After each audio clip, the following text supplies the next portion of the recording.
Indian languages. So I come from a beautiful eastern province of India called Odisha. So we have Lord Jagannath in Puri. So I'll sing in Odia. That's a song. And it's a song written by a Muslim poet who is a devotee of Lord Jagannath.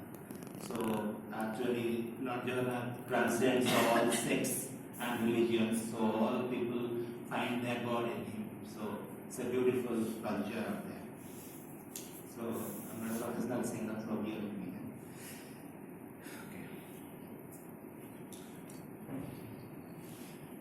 Aahe Nila Saila Prabala Bhakta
Aahe Nila Saila